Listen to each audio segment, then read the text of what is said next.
இயேசு உங்களை நேசிக்கிறார். பிரியமானவர்களே, இந்த நாளில் ஆண்டவர் நம்மளோடு பேசும்படியாய் வேதத்திலிருந்து சில வசனங்களை கூட வாசித்து ஆண்டவர் நமக்கு கற்றுக் கொடுக்கக்கூடிய காரியங்களை பார்ப்போம். எபேசியர் புஸ்தகம் 2வது அதிகாரம் 13, 14, 15, 16 வசனங்கள் இப்படியாக சொல்லுகிறது. முன்னே தூரமாய் இருந்த நீங்கள் இப்பொழுது கிறிஸ்து இயேசுவுக்குள் கிறிஸ்துவின் இரத்தத்தினாலே சமீபமானீர்கள். எப்படி எனில், அவரே தம்முடைய சமாதானக்காரராகி இருதிறத்தாரையும் ஒன்றாக்கி பகையாக நின்ற பிரிவினையாகிய நடுச்சுவரை தகர்த்து சட்ட திட்டங்களாய நியாயப்பிரமாணத்தை தம்முடைய மாம்சத்தினாலே ஒழித்து இருதிறத்தாரையும் நமக்குள்ளாக ஒரே புதிய மனுஷனாக சிருஷ்டித்து இப்படி சமாதானம் பண்ணி பகையை சிலுவையினால் கொன்று அதனாலே இருதிறத்தாரையும் ஒரே சரீரமாக தேவனுக்கு ஒப்புரவாக்கினார். அல்லாமலும் அவர் வந்து தூரமாய் இருந்த உங்களுக்கும் சமீபமாய் இருந்த அவர்களுக்கும் சமாதானத்தை சுவிசேஷமாக அறிவித்து அந்தபடியே நாம் இருதிறத்தாரும் ஒரே ஆவியினாலே பிதாவினிடத்தில் சேரும் ஸ்லாக்கியத்தை அவர் மூலமாய் பெற்றிருக்கிறோம்.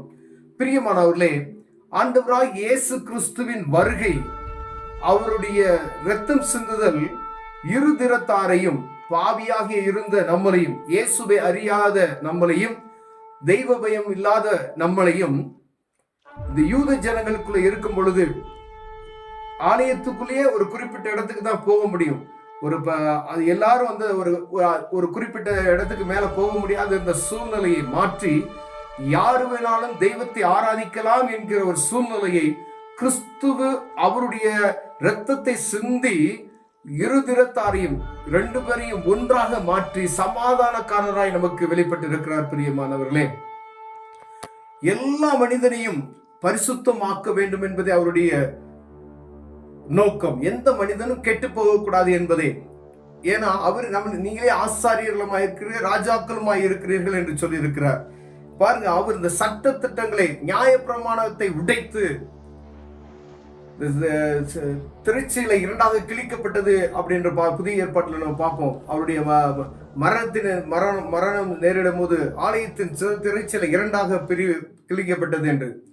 அப்படி இருதிறத்தாரையும் ஒன்றாக்கி எல்லாம் பாருங்க, யூதர்கள் ஒரு குறிப்பிட்ட ஆட்கள் மட்டும்தான் என்ன சொல்லணும், ஆலயத்துக்குள்ள பிரவேசித்து பிரதான அந்த ஒரு குறிப்பிட்ட இடத்துக்கு மேல யார் போக முடியாது என்ற ஒரு சூழ்நிலையை தகர்த்து யார் வேணாலும் ஆண்டவரை ஆராதிக்கலாம் என்கிற ஒரு சூழ்நிலை இந்த நாள்ல இருக்கிற உலகமெங்கும் சுவிசேஷத்தை அறிவித்துக் கொண்டு இருக்கிற எல்லா ஜனங்களும் எப்படிப்பட்ட மனிதன் இயேசுவை சொந்த இரட்சகராய் ஏற்றுக்கொண்டு அவருடைய இரத்தத்தினாலே கழுவப்பட்ட ஒவ்வொரு மனிதனும் அவருடைய நாமத்தை எங்கும் பிரஸ்தாபப்படுத்துகிறோம். பார்த்தீங்களா? அதுதான் இருதிறத்தாரையும் ஒன்றாக்கி சமாதானத்தை நமக்காக வைத்து விட்டு போனார். பிரியமானவர்களே, பாருங்க, இது எல்லாருக்கும் இந்த கிருபை கிடைக்கும். என்னைக்கு நம்ம அதை அறிந்து கொள்கிறோமோ, அந்த ஆண்டவருடைய அன்பை அறிந்து கொள்கிறோமோ, அவரே நமக்கு நம்முடைய அந்த சிலுவையில வெற்றி சிறந்தார் என்றது. அந்த பாருங்க, பகையை சிலுவையினாலே கொன்று அதனாலே இருதிறத்தாரே ஒரே சரீரமாக தேவனுக்கு ஒப்புரவாக்கினார். ஒரு இரத்தம் மனிதனுடைய பாவத்தை மன்னித்து அந்த பரலோகத்துக்கு ஏற்ற தெய்வத்தை அறியக்கூடிய ஒரு வாய்ப்பை நமக்கு கொடுத்திருக்கிறார். பிரியமானவர்களே, இந்த காரியத்தை இவங்க மட்டும்தான் செய்யணும் அப்படின்னா நமக்கு இன்னைக்கு பைபிள்ல நம்ம தமிழ்ல சொந்த மொழியில இன்னைக்கு கிடைச்சிருக்கு அப்படின்னா நமக்கு கிருபை பெற்றிருக்கோம். அநேக ஜனங்களுக்கு இப்படி கிடைக்கிற ஒரு வாய்ப்பு இல்லாமல் போய்விட்டது. பிரியமானவர்களே, நீ யாரு வேணாலும் ஆண்டவரை ஆராதிக்கலாம், அவங்க ஒரு சுவிசேஷத்தை அறிவிக்கலாம், தெய்வத்தை பற்றி யாருக்கும் சொல்லலாம் என்கிற ஒரு கிருபையும் ஒரு மகத்தான ஒரு தயவும் நமக்கு மாத்திரமே கிடைத்திருக்கிறது. யாரெல்லாம் விசுவாசிக்கிறாங்களோ, அது எப்படிப்பட்ட ஆட்களாக இருந்தாலும், எப்படிப்பட்ட பாவியாக இருந்தாலும் சரி, ஆண்டவர் அவருடைய இரத்தத்தினாலே நம்ம மீட்டு கொண்டு சமாதானத்தினாலே நம்மளை ஒப்புரவாக்கினார் என்று வேதம் சொல்லுகிறது. பிரியமானவர்களே, பாருங்க, முன்னே தூரமாய் இருந்த ஒரு குறிப்பிட்ட இடத்துல தூரமாய் இருந்த ஆண்டவரை பற்றி அறியாது இருந்த, பரிசுத்தம்னா என்னன்னே தெரியாது இருந்த, தெய்வ பயமற்ற இருந்த, சேற்றில் இருந்த நம்மை தூக்கி எடுத்து அவரை கிட்டி சேரும்படி ஆண்டவர் அழைத்திருக்கிறார். பிரியமானவர்களே, இதை புரிந்து கொண்டு இந்த வசனத்தை நீங்க நன்றாக வாசிக்கும் பொழுது ஆவியானவர் உங்களோடு கூட இடைபடுவார்.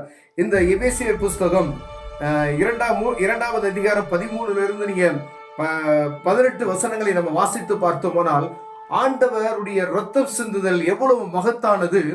2 இருதிறத்தாரையும் ஒன்றாக்கி எல்லாரும் சமம் என்கிற ஒரு சூழ்நிலைக்கு கொண்டு வந்து அவரை ஆராதிக்கிற ஒரு பெரிய பாக்கியத்தை மாத்திரமல்ல, யாரையும் ஆராதிக்க வைக்க முடியும் என்கிற ஒரு கிருபையை நமக்கு தந்திருக்கிறார். பிரியமானவர்கள், மகத்தான காரியம் இது.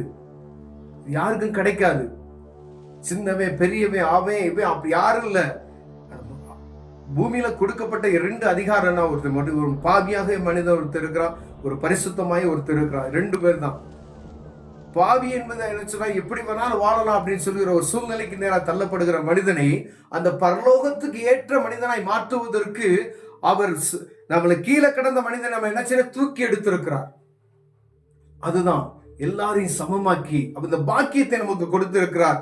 அந்த பாக்கியத்தை பெற்றுக்கொள்ள வேண்டும் என என்ன செய்யணும் அப்படின்னா, இந்த இயேசு கிறிஸ்துவை நம்ம விசுவாசித்தால் மாத்திரமே, அந்த இயேசு கிறிஸ்துவின் அந்த ரத்தத்தினால் நம்ம கழுவப்பட்டால் மாத்திரமே அந்த பாக்கியத்தை பெற முடியும். பிரியமானவர்களே, இதை நீங்க நல்லா வாசிக்க மாத்திரம் ஆண்டவர் உங்களோடு இடைபடுகிற காரியத்தை நீங்க புரிந்து கொள்ள முடியும்.